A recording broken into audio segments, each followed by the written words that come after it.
In 1915, German airman Peter Strasser was in command of the Zeppelins that flew over Britain and carried out the first systematic bombing of civilians from the sky.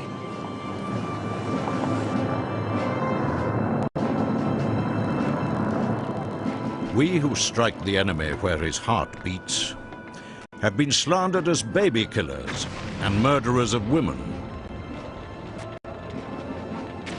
What we do is repugnant to us too, but necessary, very necessary. A soldier cannot function without the factory worker, the farmers, and all the other providers behind them. Nowadays, there is no such animal as a non-combatant.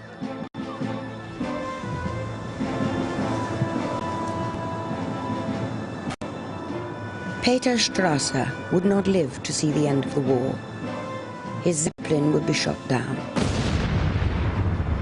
But in 1915, he knew that the nature of battle had changed forever. War in the 20th century would be a new kind of war.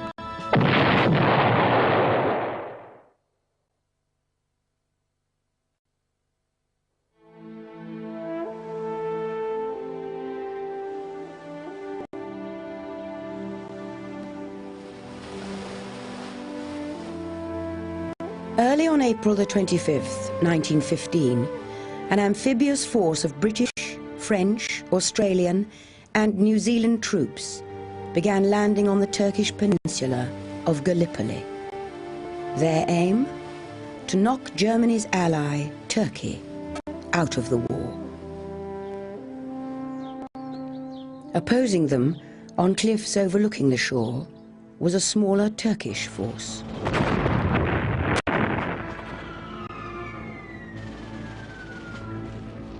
From his battleship, the Allied commander, Sir Ian Hamilton, watched the spectacle unfold. The day was just breaking over the jagged hills. The landing of the lads from the south was in full swing. We could see boatloads making for the land, swarms trying to straighten themselves out along the shore.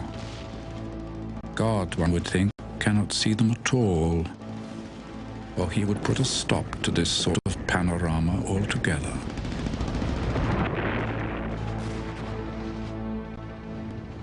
The peninsula chosen for the assault guarded the entrance of the Dardanelles Straits. 4 weeks earlier, the British Navy had failed to open up this route to the Black Sea and its ally, Russia. Now it was the Army's turn. An amphibious expedition is the most difficult operation of warfare, especially if you're sending it against something like the Gallipoli Peninsula, which must be one of the most defensible pieces of geography in the world. What you've got is a very few beaches and then high cliffs, overhanging cliffs, towering hills, an absolutely ideal place for a defending force to place itself. By mid-afternoon on the first day, 8,000 Allied soldiers were on the beaches. The outnumbered Turks began to retreat, but Lieutenant Colonel Mustafa Kemal, the man who would become Ataturk, faced them. I said to the men who were running away, "You cannot run away from the enemy." "We have no ammunition," they said. "If you haven't got ammunition, you have your bayonets." And shouting to the men, I made them fix their bayonets and lie down on the ground. I said, "I don't order you to attack. I order you to die." The Turkish troops stood their ground, allowing time for reinforcements to arrive.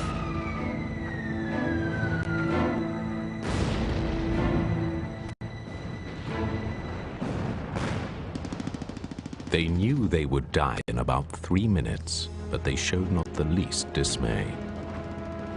there was no wavering. Those who could read prepared to enter paradise with the Quran in their hands. Those who could not recited the martyr's prayer as they went forward.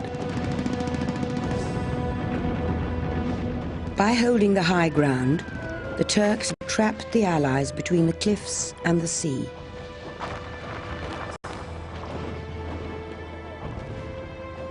From his ship, Hamilton could do nothing but order his men to hold the narrow beaches they occupied.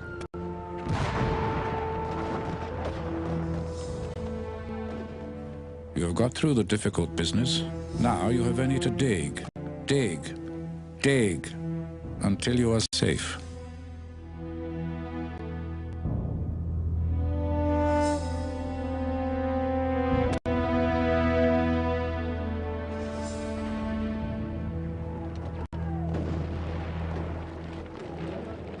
It's not really an episode in a great European war between industrial powers at all. It's the old British imperial tradition. Once it started not working, people decided, but good heavens, British prestige is at stake, that the whole Muslim world will feel that we have been humiliated.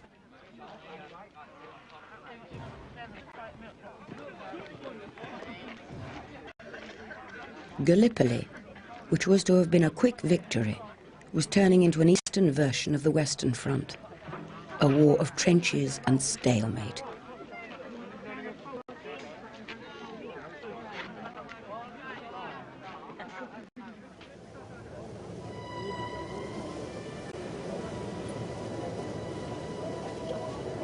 As we approach the shore, what an aspect opens up before us. Valleys and valleys, scrub-covered hillsides, men getting about everywhere and looking all the world like ants. But above all, the thing that meets, or rather hits the eye, is the number of dugouts. The whole landscape is covered with them. It looks for all the world like a mining camp. Cyril Lawrence was one of the Anzacs, Australian and New Zealand soldiers, who went ashore at Gallipoli 1 month into the campaign.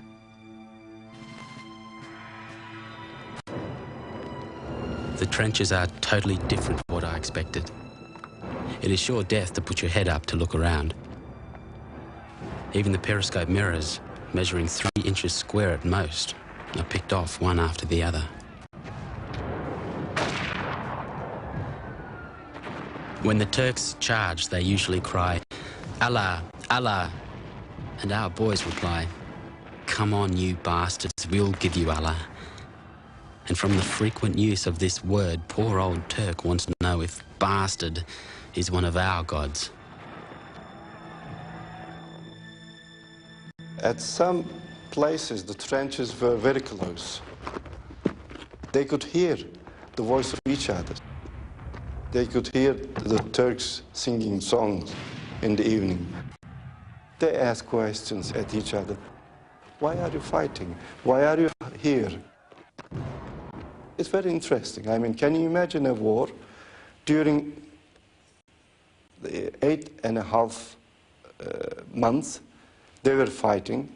Thousands of soldiers were killed on both sides, and still they were not hating each other. The Turks were not simply fighting for their homeland. The Turkish soldier Hasan Ethem, a teacher and law student before the war, described how they were also fighting for their faith.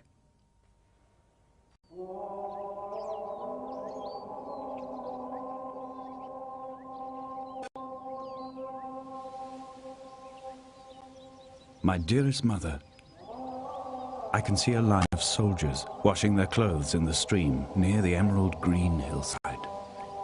One soldier with a beautiful voice is saying prayers. Everyone, everything is listening to that heavenly voice. I forgot all about the chaos and the war and the worldly troubles. I opened my hands, looked up at the heavens and said, God of Turks, master of the birds, the sheep, the leaves, the mountains. You have given all this to the Turks. Please, leave it to the Turks. God, all this soldier wants is to keep this land from the British and the French. Grant me this wish.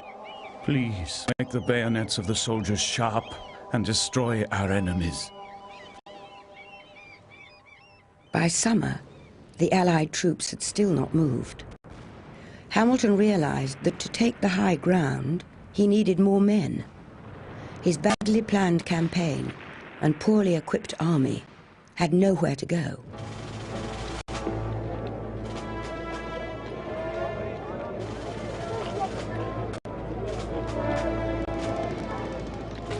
The War Office urged me to throw my brave troops yet once more against the machine guns in redoubts. To do it on the cheap. To do it without asking for the shells that give the attack a sporting chance. People slur over my appeal for the shells and yet continue to urge us on as if we were hanging back. The Allied troops clung to their strip of sand throughout autumn and into winter. In November, Lord Kitchener, the British Secretary of State for War, took a look for himself. He concluded the Gallipoli campaign a waste of officers and men. In December 1915, with 250,000 men killed, wounded or missing, the Allies began to evacuate the peninsula. They got little further than their original beachhead.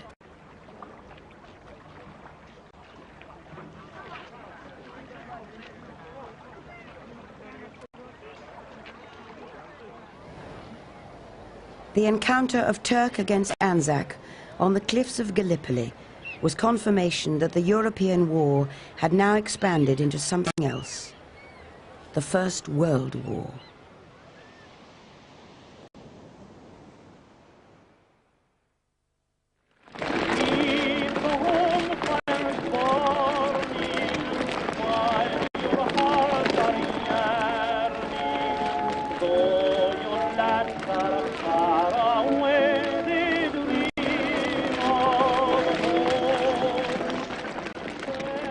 By 1915, nearly every family had at least one son who had marched off to battle.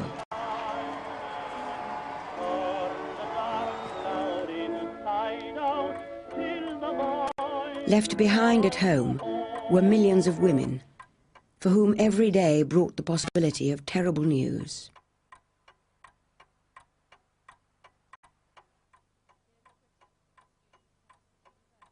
"21-year-old Vera Britton, a student at Oxford University, described the endless wait for news of her fiancé, Roland. Ordinary household sounds became a torment. The clock marking off each hour of dread struck into the tension with the shattering effect of a thunderclap. Every ring at the door suggested a telegram. Every telephone call a long-distance message giving bad news. Vera's fiancé was serving at the front. So were her brother Edward and their close friend Victor. They'd been known as the Three Musketeers, and Vera saw herself as a fourth. She left Oxford to become a nurse in London. In a surgical ward, I had told Roland, the nurses hardly occupy the silent-footed gliding role which they always do in storybooks. The mixture of gramophones and people shouting or groaning after an operation relieves you of the necessity of being quiet.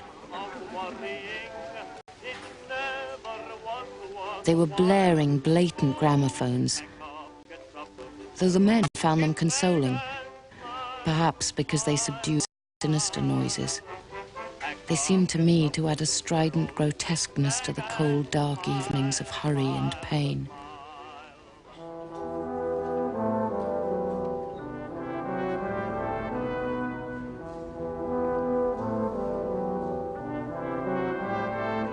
As Christmas 1915 approached, Vera received good news.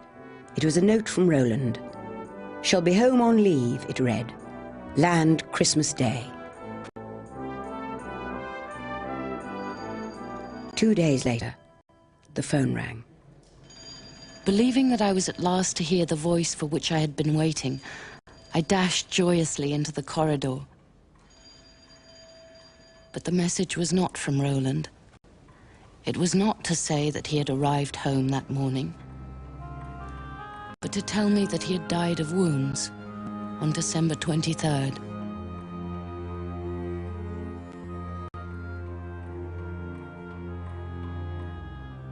Roland, I reflected bitterly, was now part of the corrupt clay into which war had transformed the fertile soil of France. He would never again know the smell of a wet evening in early spring.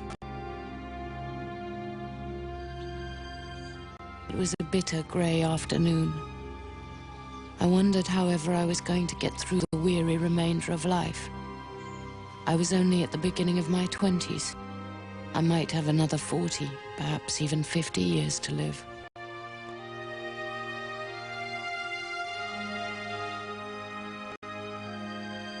Victor died next.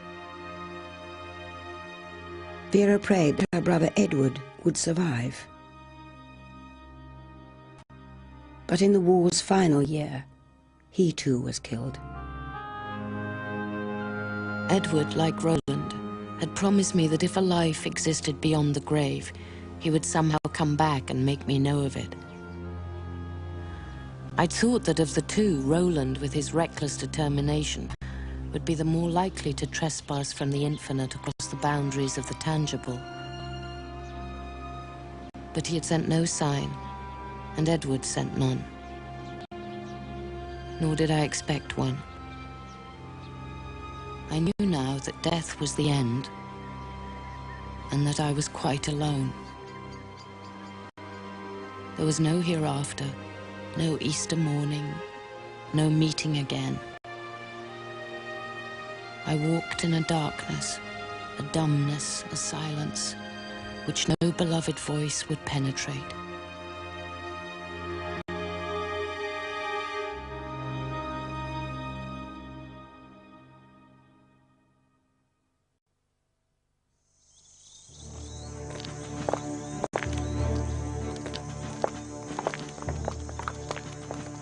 The manpower of Europe was not enough to satisfy the appetite of war. Imperial powers had to call for reinforcements, millions of them, from their colonies and dominions.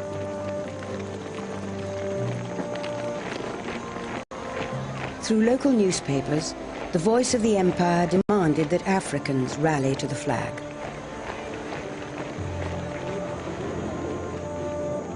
The present war is a world war. Without you, your white comrades cannot do anything. Everyone who loves his country and respects the British government, join this war without hesitation.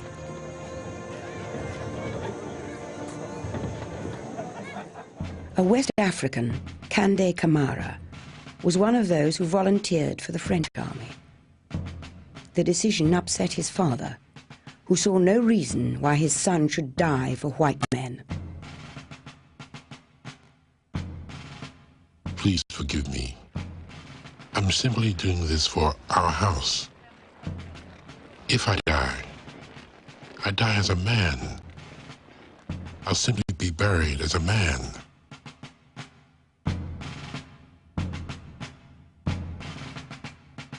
Within particular strata of African society, service in the war represented an opportunity to serve the empire.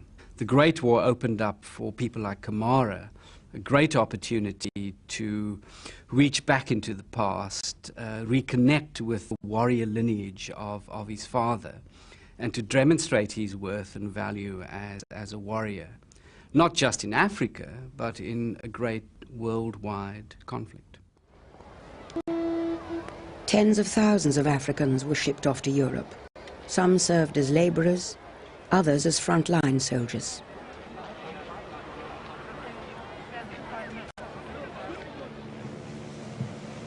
Kande Camara never forgot the journey. Huddled in the lower decks of a transport ship, he found his 6-day voyage was not the adventure he had expected.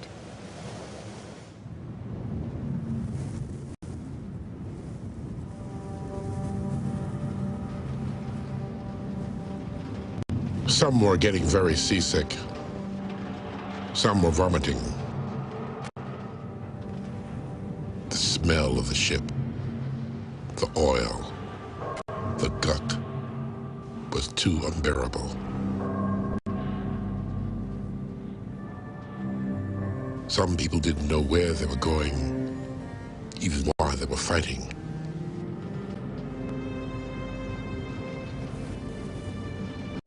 A lot of people spread the rumor that we would never come back, that we were going to be sold slaves.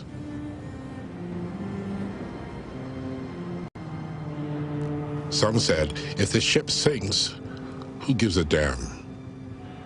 Because we're all going to die anyway.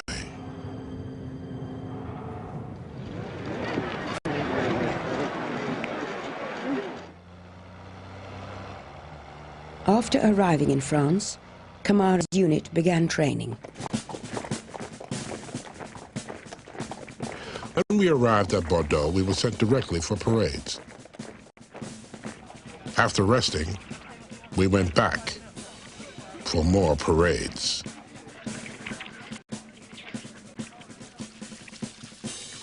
There were all kinds of nationalities. There were Fulas, Karanko, Yolunkas, Bambaros, Sanufis, Kese, Toms, Becerra, and a lot more.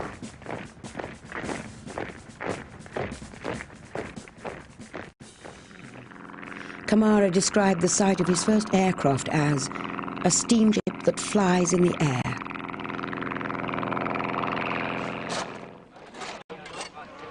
But at the front, he was puzzled by orders to dig what he called gutters, where soldiers hid for weeks while fighting continued both day and night. It seemed a strange way of waging battle. For many African warriors, or those who inherited a warrior tradition or warrior lineage, were baffled and had great difficulty in comprehending the way in which this war was being waged in Europe.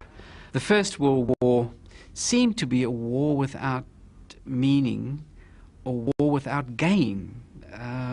It's one aspect that comes across really strongly for African soldiers in the Western Front, that there seems to be a war without benefit.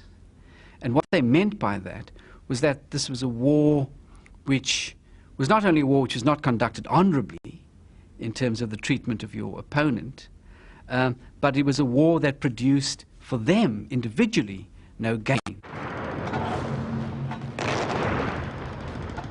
You couldn't hold your teeth because of all your trembling, because during those days everything was going boom. It was terrible and hard.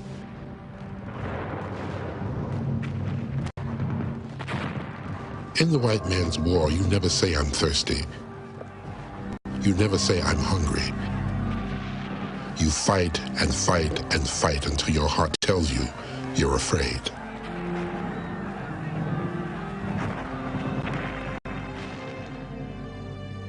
Precise casualty figures for Africans are unknown. But it is thought that at least 250,000 men were killed, wounded or missing. Their sacrifice did not always get them the recognition they deserved from their imperial rulers or from the men in the opposing trenches. We were black and we were nothing. Because of the color of our skins, the Germans called us boots. This hurt every black man because they actually underestimated us, disgraced and dishonored us. Not all imperial troops shared this experience. In the Middle East, Indian troops made an essential contribution to Allied victories. But for Camara, the French army, what he experienced on the battlefield made him doubt what Western civilization had to offer.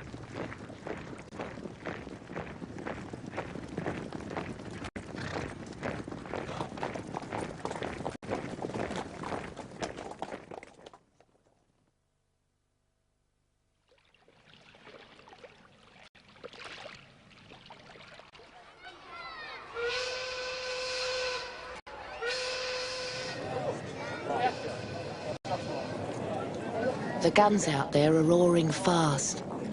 The bullets fly like rain. The aeroplanes are curvetting. They go and come again. The bombs talk loud. The mines crash out. No trench their might withstands. Who helped them all to do their job? The girls with yellow hands.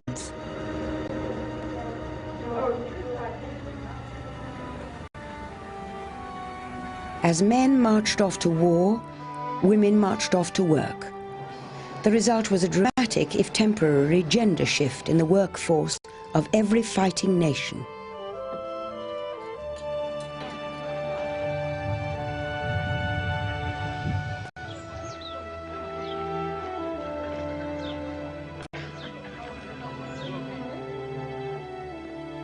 Of all the trades women took over, none was more important than shell making. In Britain, 1 million women poured into munitions factories.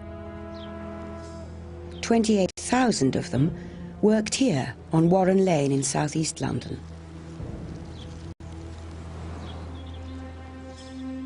The Woolwich Royal Arsenal was Britain's largest. But like all munitions factories, it was a hazardous workplace.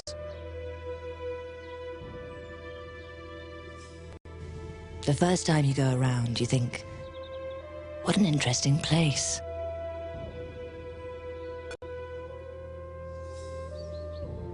Then the evil smell becomes more noticeable.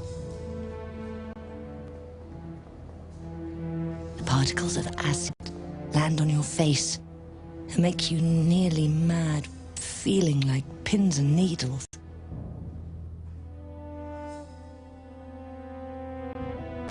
Gabrielle West had shocked her father by joining the newly formed Women's Police Service. Her assignment was to keep order inside factories. The fumes often mean 16 or 18 casualties a night. You're blind and speechless by the time you escape.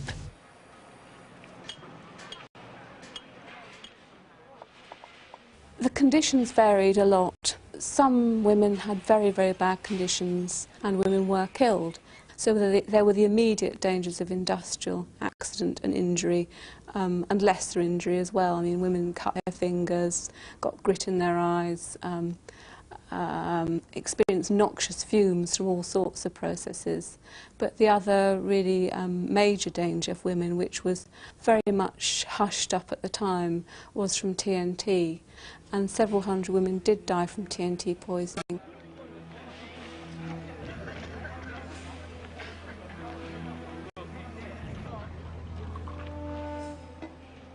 The first signs of TNT poisoning resembled those of the common cold: nasal congestion, headaches and coughs.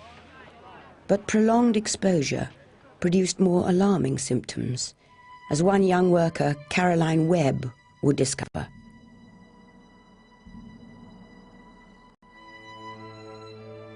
It was all bright ginger, all our front hair. And all our faces were bright yellow. They used to call us canaries.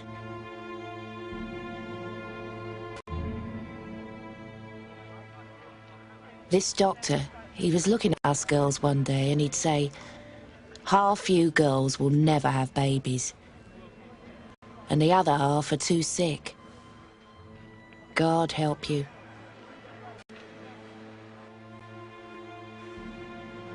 The Woolwich Arsenal employed virtually no women before the war.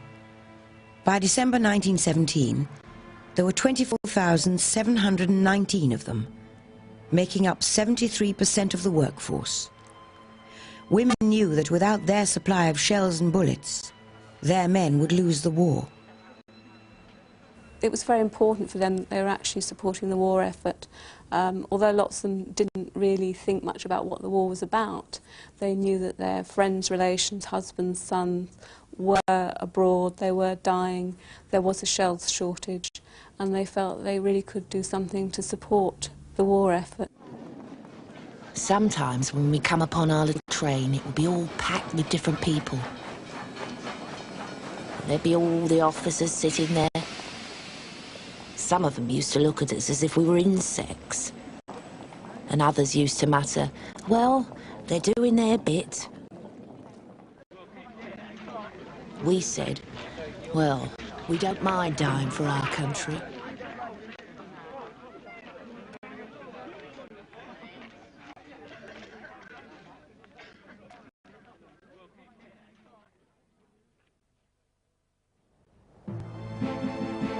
No end of Zepp excitements lately.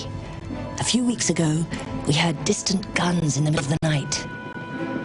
We looked up, and there was the Zepp so low you could see the cars hanging underneath. My word, we did scoot. This tremendous din of firing, and things began to patter on the roof. I thought I was dead that time. The war on the battlefield for France had spread across the Channel and was reaching out to civilians in Britain.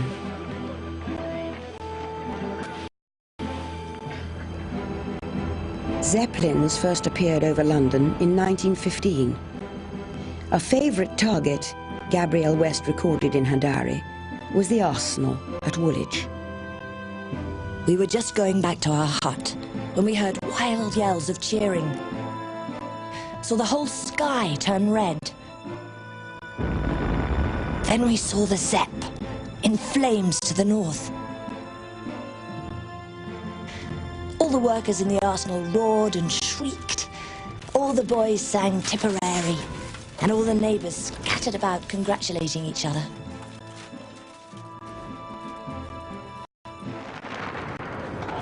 Even as the first Zeppelins bombed London, the rules of engagement were changing on the battlefield.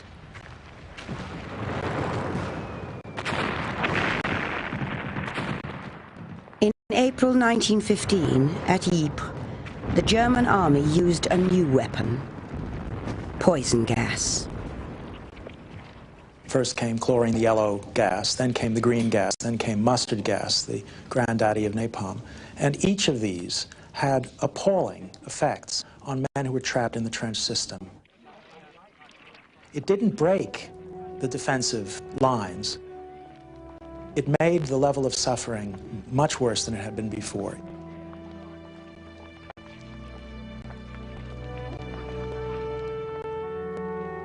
Wilfred Owen witnessed a man dying from gas poisoning.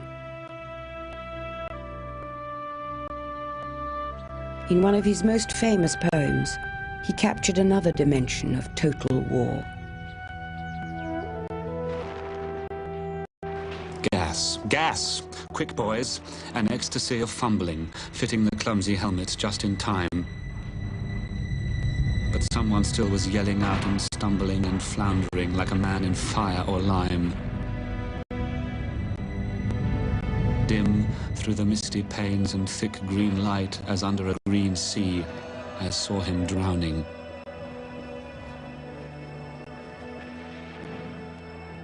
In all my dreams, before my helpless sight, he plunges at me, guttering, choking, drowning. If in some smothering dreams you too could pace behind the wagon that we flung in and watch the white eyes writhing in his face, his hanging face like a devil's sick of sin,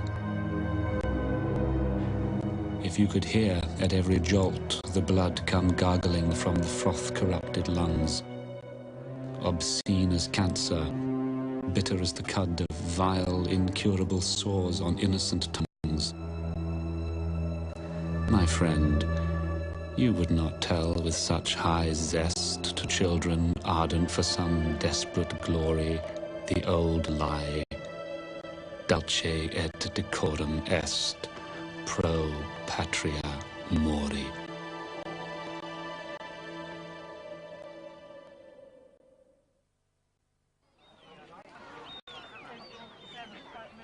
In 1915, the Germans declared that passenger ships sailing to Allied ports were at risk of being sunk without warning. Civilian passengers, too, now potential targets at sea. It was rapidly becoming evident that there was no way in which you could advance unless you broke with early ideas of rules of engagement and conceptualized the war as a totalizing experience, accepted the fact that the war would now have to be a total war, and the way in which to break the enemy would not just be through slaughtering soldiers on the battlefield. The way in which you would break your enemy would be by attacking the home front, by waging the war against civilians as much as against soldiers. On May the 1st, 1915, the Lusitania, the world's finest luxury liner, set sail from New York for Britain. It was owned by citizens of a so far neutral country, the United States. On board were nearly 2,000 passengers and crew.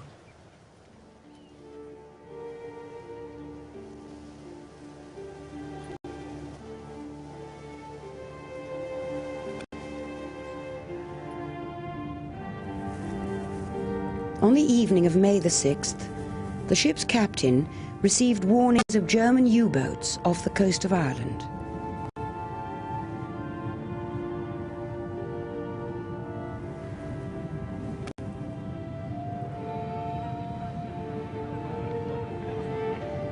Among the first-class passengers was Margaret Ronda.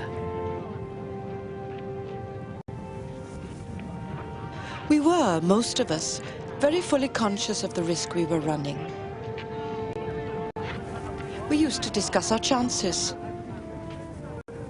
"I can't help hoping," said one girl, "that we get some sort of thrill going up the channel."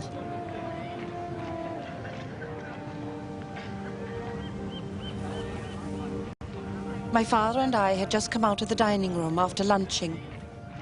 "I think we may stay up on deck tonight to see if we get our thrill," he said. I had no time to answer.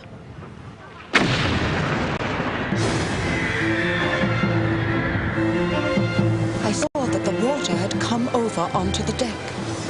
We were not, as I had thought, 60 feet above the sea. We were already under the sea. The ship sank, and I was sucked right down with her.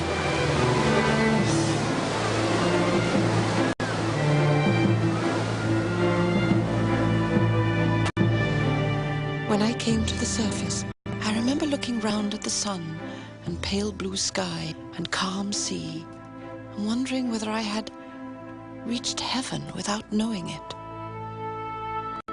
and devoutly hoped I hadn't. 1,200 men, women and children were drowned.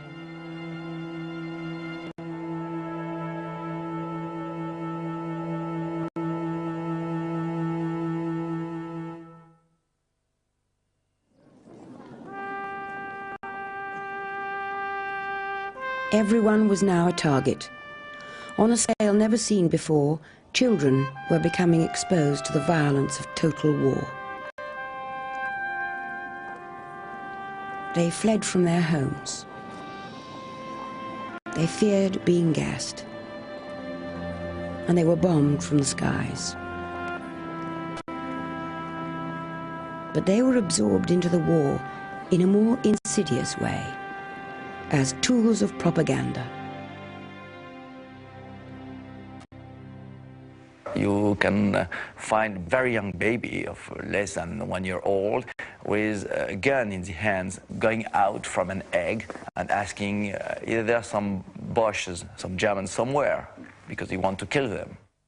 To consider that a baby less than 1 year old has to be a fighter and has to kill the enemy, that is, I think, impossible to stand.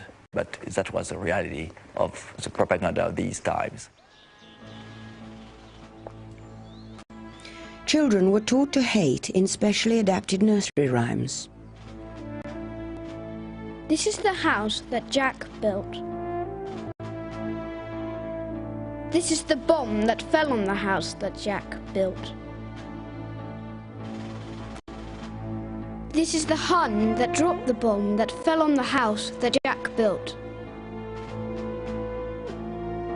This is the gun that killed the Hun that dropped the bomb that fell on the house that Jack built.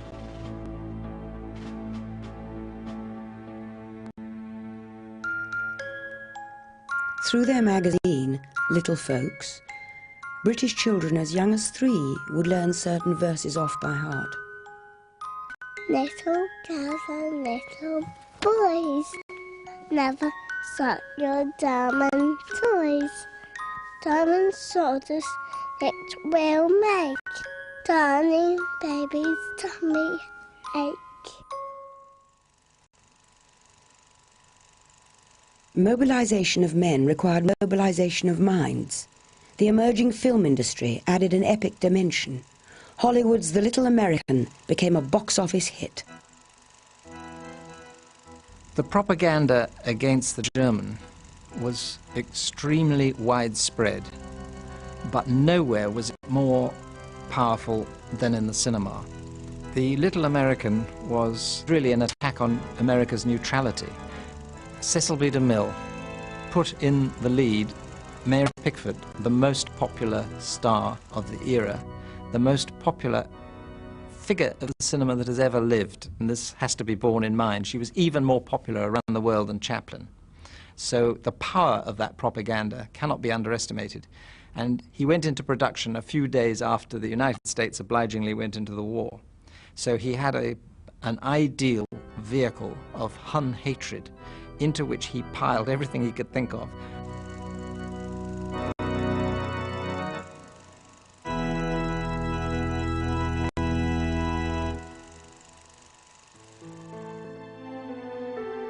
Total war demonized the enemy. It demanded all the resources of a nation. It transformed civilians into military targets. But in 1915, total war went a step further.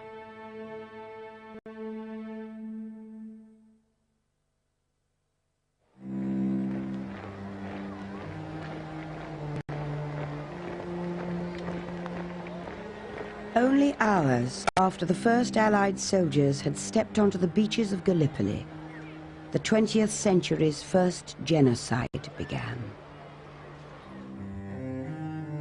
The presence of a thriving and wealthy community of Christian Armenians in northeast Turkey was seen by Turks as a festering irritation. Armenia's cultural links with Russia, a wartime enemy, provided Turkey with the excuse it had been looking for. Their leaders were rounded up and executed. Then entire communities were marched off into the desert to die.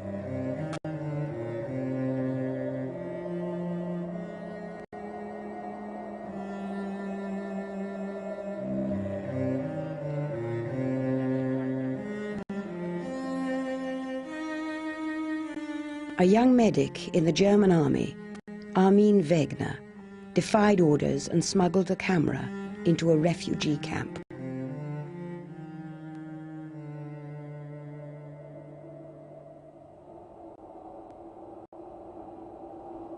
In the last few days, I've taken numerous photographs under penalty of death. I do not doubt for a moment that I am committing an act of treason.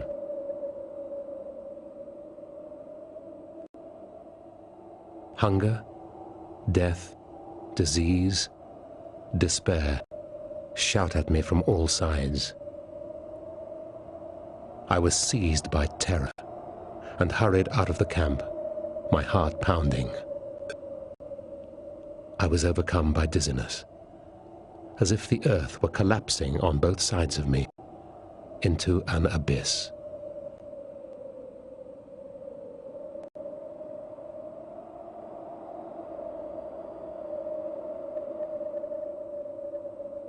The First World War was the biggest war ever to date. The Second World War was bigger still.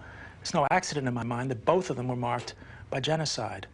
It is the logic of the brutalization of total war.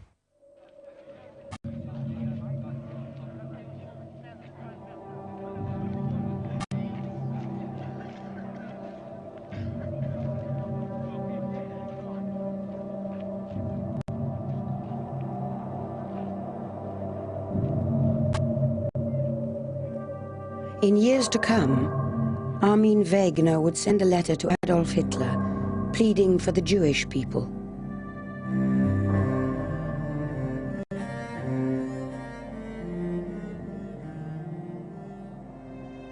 It was a plea which fell on deaf ears, for Hitler had learned a totally different lesson.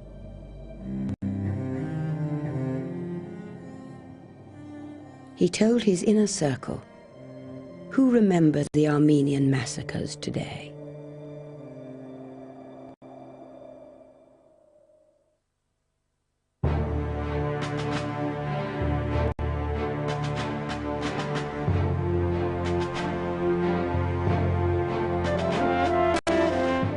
The story of the Great War continues next Monday at the same time, 7 o'clock on BBC Two.